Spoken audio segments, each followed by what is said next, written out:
What have you learned? What really, triggered this explosion, Erastus? So the fire that triggered the explosion started yesterday in the evening around 8 p.m. Thereabout.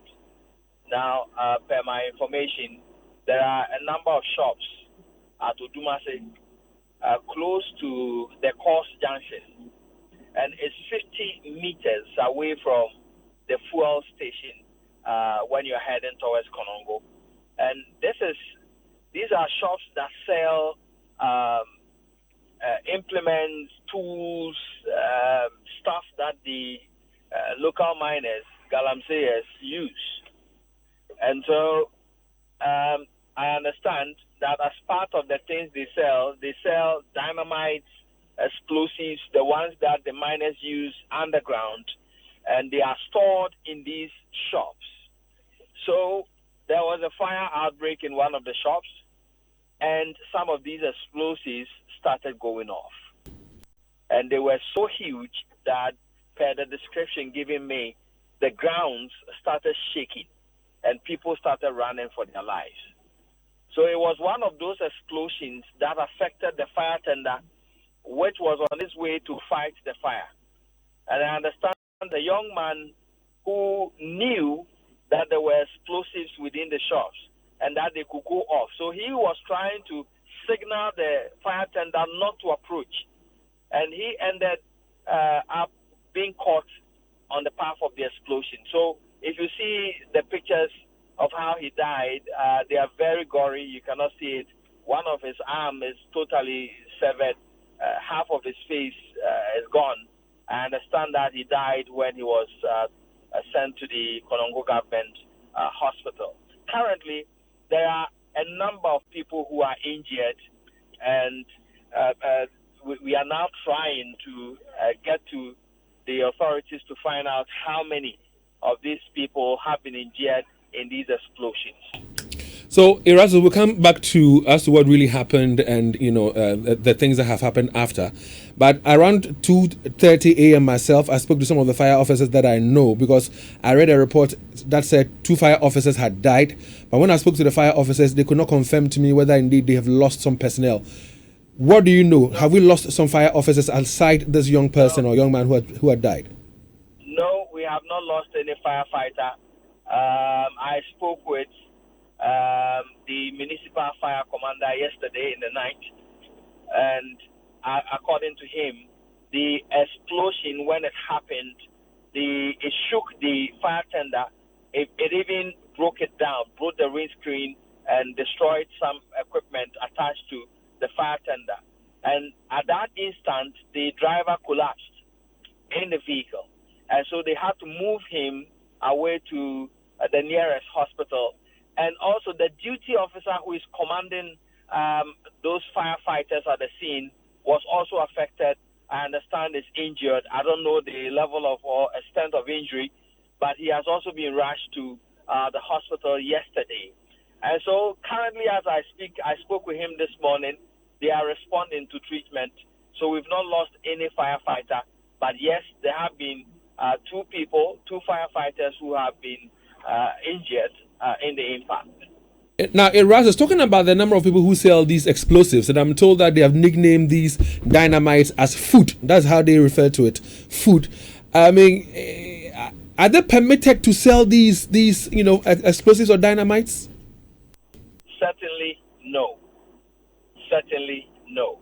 And you know that even firecrackers, people are not allowed to sell firecrackers, let alone dynamite, explosives that can rock the ground. Definitely. But they've been selling it for years, David. If you go to Odumasi, what is happening there, what you're seeing is just a tip of the iceberg. People's homes are sinking. Mining is being done under people's homes. We have reported it so many times. Nothing is being done about it. You go to Konongo, similar things are happening there. People are mining under electricity pylons. Nothing is being done about it. And so I am not surprised that people are selling dynamites, explosives. You know, the law on explosives, even when you're transporting it, you need escorts, police escorts. You cannot just sell explosives like you're selling mangoes in a shop. And I remember vividly that of Apiatse when that explosion, happened. Now, Erasmus, the fact that they're selling these explosives, and which of course is illegal, if I may put it that way, do they have a very big mine there for them to be selling these dynamites? What are they really used for during the mining? Because if they're doing the Galamsey work, I know that they don't need dynamites. Am I right or wrong? Well, the mining in Odumasi and Konongo is different.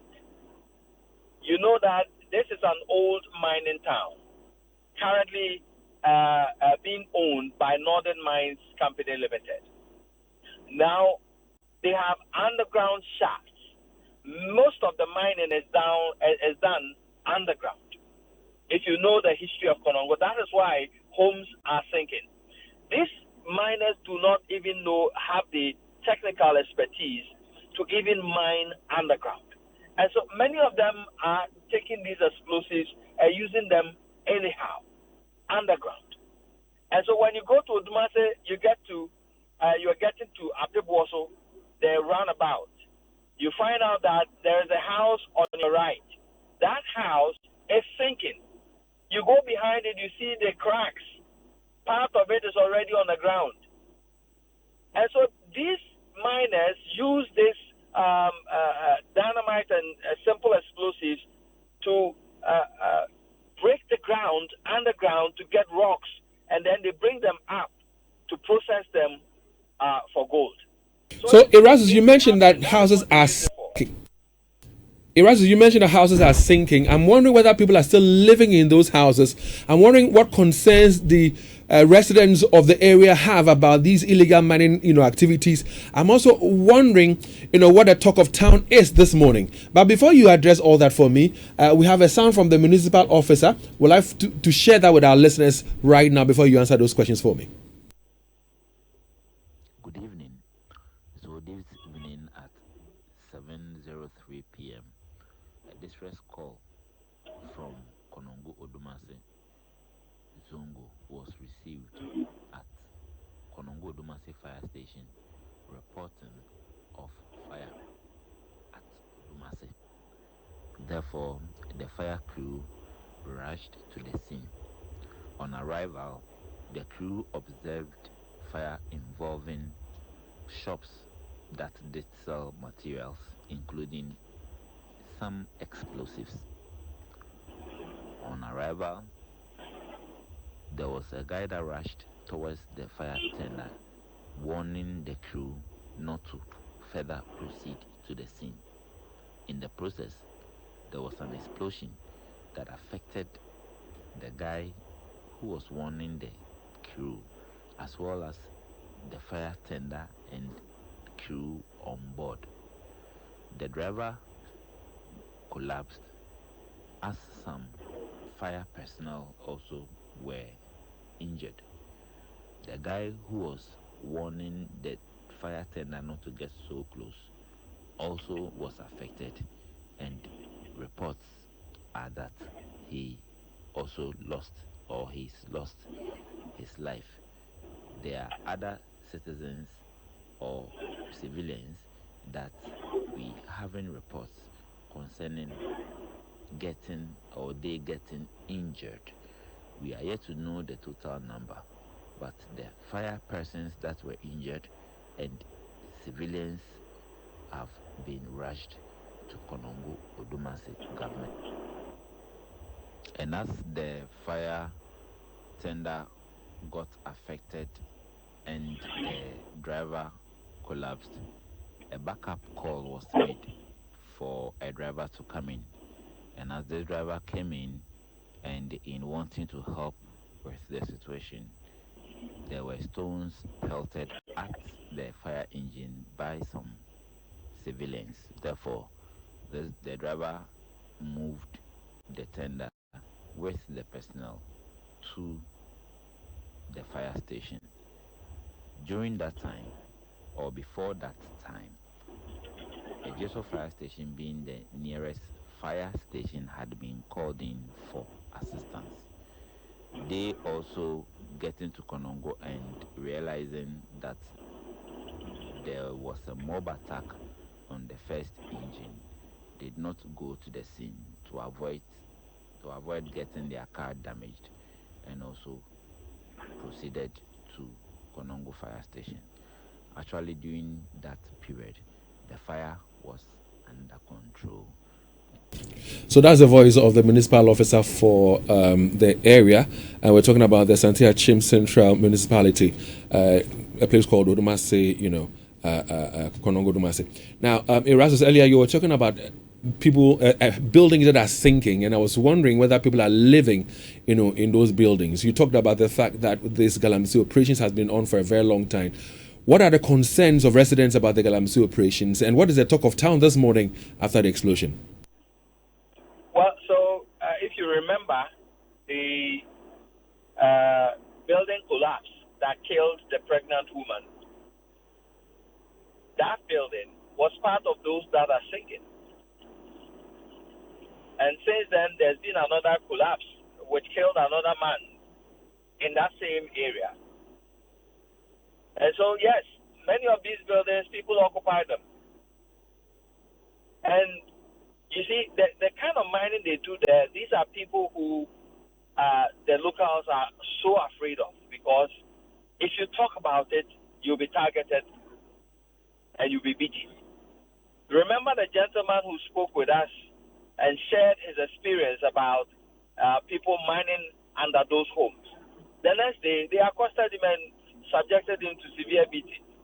And so, yes, a number of people within the area are not happy about it, but they choose not to talk about it and remain, staying within the community as it is. And what about this morning after the explosion? What are people saying? What is the talk of town? You see, unfortunately, they are directing their anger towards the fire service for coming late. But there are those who are also talking about the fact that this kind of mining and the kind of things that they sell in those shops should be critically looked at. Now, talking about it being critically looked at, what are the chiefs of the area doing about it? What are the opinion leaders of the area doing about it? What would you say the municipal chief executives, in the past have done about the situation? Nothing. If they had done something about it, this wouldn't have happened. That wouldn't have died. And possible disasters in the coming future, because if something will happen. At the moment, there is no the municipal chief executive. They are yet to be chosen. And so we are relying on the local government authority, local government ministry to step in. We are also expecting that the municipal commander will also do something about it. I mean, the police will do something about it. But David, I can bet my coin on this that nothing will happen.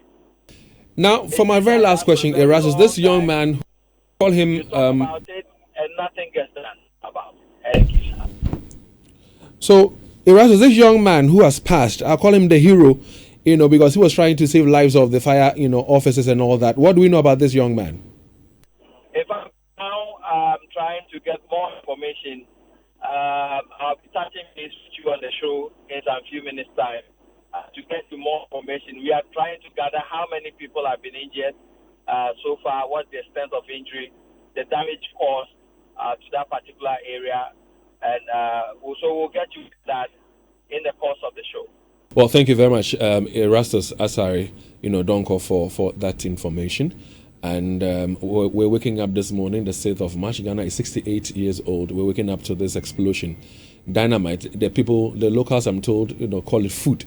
Leo, you know much about this Galamsey, operations and activities. Are you aware that they call this thing food?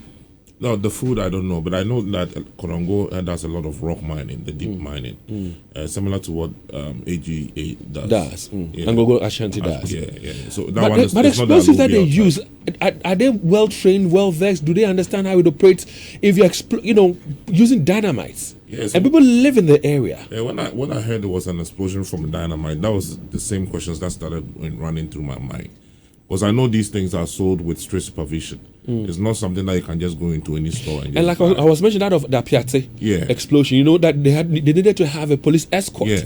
You know, even with the Apiati one, I think they were supposed to have it, but they just neglected it. But it looks like they were dealing with mining companies, so there was some sort of monitoring on it, but they didn't do it on that particular day, and then it happened. But this one it's like just going into anybody's shop and buy.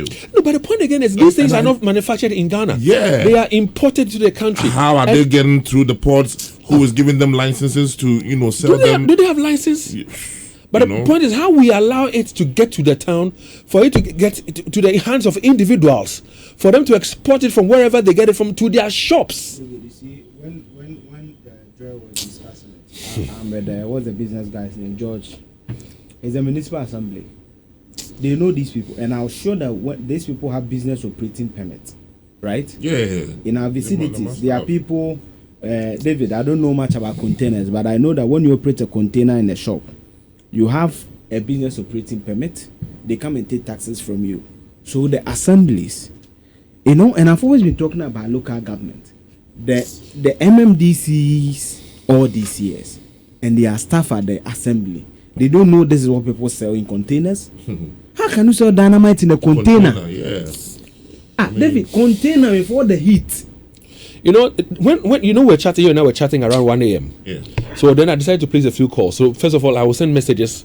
If somebody responds, then I get to know that the person is awake. Oh, and two are that. So apparently, a woman sells. They call a place Zongo Junction or something. It's like the woman is at Aulanga Junction, and where the explosion took place is somewhere around the campus area. But yet where she was, the place shook. Yeah. And she could still see the flames. It brought to mind that explosion that happened around Asokwa. You know, there was a lady who was selling gas. Yeah, the Texas Hotel area. The opposite Texas Hotel area, where she was selling gas. And then there was an explosion where several vehicles got bent. Yeah. Several lights. And a lot of houses lost their windows shattered and all that. Yeah. And so these are. I'm just saying this not to remind anybody of some bad incident that happened or bring some sad memories back, but how we do certain things. There are things that we regulate. In that incident that happened, we were experiencing shortages of gas at the time. Yeah. So when she had her truck come in, the truck driver said, "Listen, the gas has to settle." And before I even go on, if you're listening to me and you send someone, maybe you're cooking, you run out of gas, and send any of your household people to go and buy you gas. When they bring the gas, don't put it on immediately. Allow some 10, 15, 20 minutes to elapse before you put on the gas, because when you are transporting the gas, it shakes. Okay, so once there's some kind of the thing has not settled, if you put it on, it could create a problem for you. So when the truck came with the gas load, people had already queued to buy. So what she said was, "Yambu and serve it." The driver kept saying, "Listen, my gas no and my name settle." She said no, and unfortunately, when they were dishing out the gas or selling the gas, it exploded. In this same regard, you are selling explosives. Do you have the permits to sell them? Do you know under what circumstances and conditions you have to keep those explosives or dynamites or the food as it's referred to? And then, unfortunately, some of these people will be selling these things, combustibles as they are, explosives as they are, and then they'll be cooking around the area. They'll be doing all manner of things around the area. We have had situations where our markets have gotten bent because we do not know how to manage these, what do you call it, the knockouts. Have you noticed that in this country? All that you are talking about, David, comes back to what Lou and I always say. The people, they may even be ignorant. Oh, that is why they are what? Enforcers. Yeah. David, police commanders know every ghetto in their area. They know this. David, how many times have we spoken about Konongo? When Kojo was on the beat, I decided to just supply them with a bit of information. Just anybody should pick a phone. Do it because you are all home today. Do a casual Konongo Galamsey. At a point, do you know they were mining under electricity main pylon? Pylon is what carries the electricity from one point to the other. Meanwhile, we have electricity officers, critical officials. We have people who... In fact, the last time David lost the dad and we were not here, and we spoke to Engineer Kuti from Ghana Water. Yeah. The two places they were threatening to shut down was what? Konongo and Obuasi. The Owerri also river collapsed. David, in fact, when you are going to the main Accra Kumasi road, I was on this road about 2 weeks ago when I was going to a farm place. David, just by the roadside, they are doing galamsey. So the thing is glaring enough. And you see, what sometimes gets me is that we wait for the now this gentleman, is he a galamsey, the one who's there? I don't think so. He was. I don't know. That's why I was asking. I'm sure. I don't know. The information will come, but since he had information, like he knew of, he had the dynamite. Maybe he was working there or something. Maybe that's why he was. You close. see, someone like that. But the Razzles, to be fair, I'm not saying what you're saying is not true, but it could also be that they all know that shops are selling the dynamite. So with all the explosion and everything, he was just warning the fire David, I think one thing that we also have to talk about is why people troop to places where there are disasters. Yeah, that's also another issue. Fuel tankers get down and people are going to fetch the fuel. Yeah, people do that. I've seen videos where people... No, but then when they fetch, what do they do with it? I've never understood. They sell it, they use it. Some people will use it for their own vehicles, some will sell them and make money out of them. But the thing is, if you have seen this level of fire, you are a Konongo resident, you know that this place sells dynamite. Like I don't understand. And for me, I want to know from the President of the Republic of Ghana right now, John Dramani Mahama, what is his plan to fight galamsey, along with all his lieutenants in the Environment Ministry and all that. You know, yesterday there was a story about Erasmus and his team going to a place, and then the chairman says that he was not informed. Who are you? I mean, let me use the word that came. It's not like an income. Who the hell are you for you to come and tell me we should inform you? A party constituency chairman. Who the hell are you? And listen, for me, if I'm using a word that is not making you, a phrase that is not making you feel comfortable. But who the hell is he to say that he was only informed? So your mind is NPP is not in power. Your party is in power. You should be allowed to operate and mind galamsey. I mean, what are we doing, David? When Ghana and we haven't heard from the president condemn it. We haven't had anybody come out to condemn the person's act. David, when Ghana was 67, exactly a year ago, no Facebook sent us reminders. And today, one of your questions, I wrote something that I said that Ghana is 67. Many things to celebrate and many things to equally fix. Looking for it, Ghana must aspire to be a beacon of sustainable development. We must wage a war against galamsey. It is our biggest threat as a country and our very sustenance as a people and nation. So, and 1 year down the line, we're still talking about the same thing. You were talking about the fact that when Mr. Kute came here and I wasn't here, they wanted to shut down some of their headworks. We are sitting in this country, allowing people to pollute our rivers and water bodies. We don't have water to drink. We have been told time without number that as we speak, if care is not taken, in the next few years, we'll be importing water. Even as we speak, there is no water in Kumasi. Yesterday I was at Konfanoche. And then they don't have water. So, so I told you when so I asked Sami Edubache. So I was there when they were making arrangements to get water for the following morning. So we're not getting water. In fact, I don't know if I should say this. It was private, but I think I'll say it. No, it's not that. There was a surgery going on. The doctor didn't know that there was no water. We tried So they had to. And the next so they had to go and because when they have to do this pure water and Vortic. And at that instance, because before they do these things, as a team, they everybody has a role to play. David, everybody has a role to play. David, talking about Konfanoche, you know today is the 50th birthday of Professor Ocha Diamonds, the CEO of Konfanoche Teaching Hospital. Not a good morning, but Prof, happy birthday to 50 years. You are the man, and we pray that the Lord grant you enormous wisdom, to be able to complete. Mozart, happy birthday to you. You throw a party will come. It's a holiday. Throw a party. I never knew he was born on the 7th of March. Yeah, that's what I'm picking up. So the information actually from Stevie Zando. Zando is our Bushra Penny. I know. When they come to, I never knew. But back to this galamsey thing. I inform what it is. David, David, have told you that political appointees. Listen, if they come to the political appointees, I know that they have vested their own personal interest in there. But if now you see the assassin, I'm not sure some man nanum. Now it's a little bit way question. What's your name? David, when galamsey and this person who has died right now, indulge me, Eugene.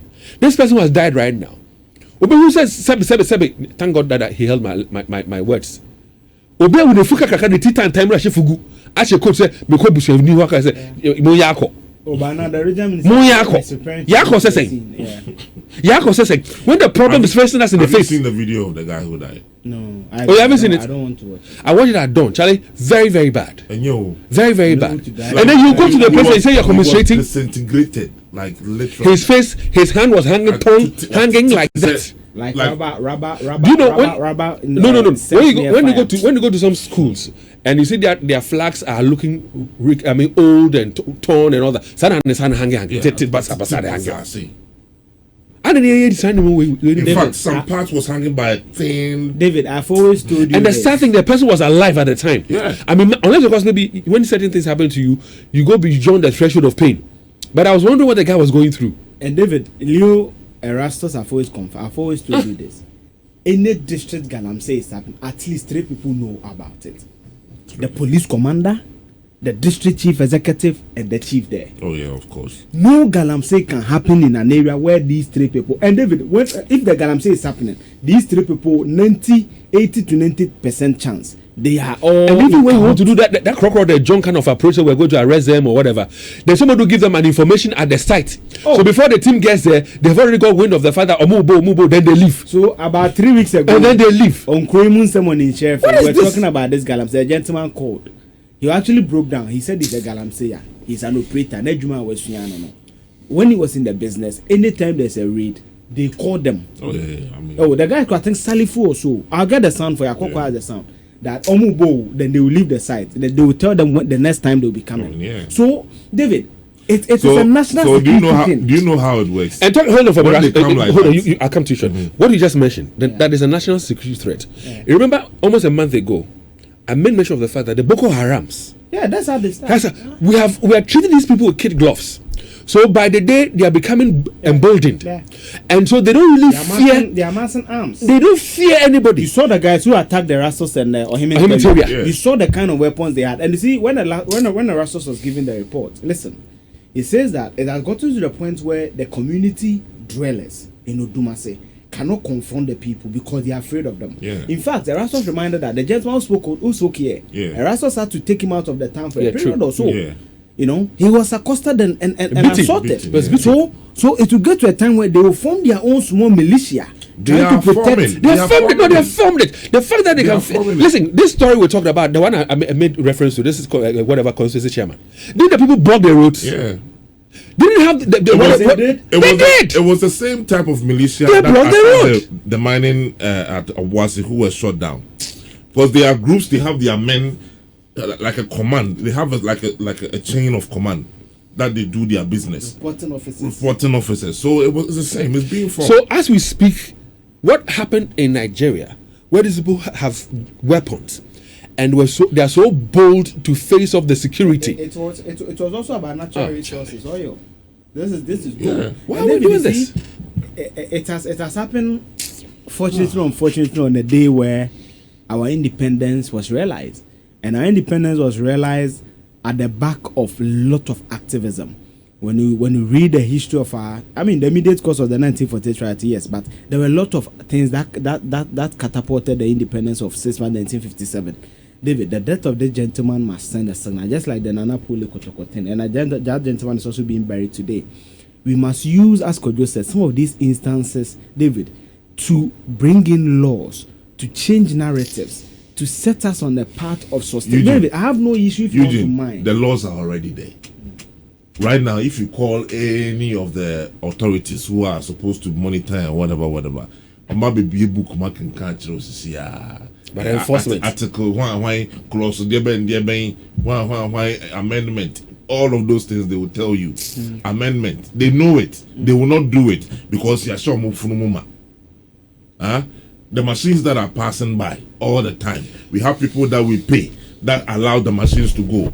The land that they are destroying every day, they have people that they pay. Mr. President, during the State of the Nation address, you said Ghanaians voted massively for you, and that you want to fix the country. Please, it's not just about the economy you have to fix. Fix this Galamsey problem too. Don't let it seem as if, okay, so somebody put his presidency on the line, the person didn't do much about it or didn't do jack, and you have come in, you're going to follow the same status quo.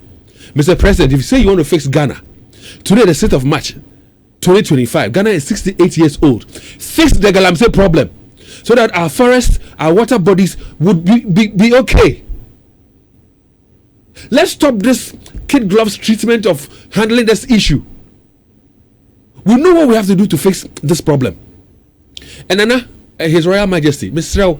Nana, and I'm sure that if you continue the way you are doing and you tackle the chiefs will also sit up and do what is needful and right. We are sitting in a country where we can't have good food to eat because of the heavy metals in there. We cannot drink water because of the contamination of the water. In fact, yesterday, in fact, someone told me. For how long will we allow this to fester? You people on radio say you should eat Ghana food. Ghana food where? Ghana food where? And you see,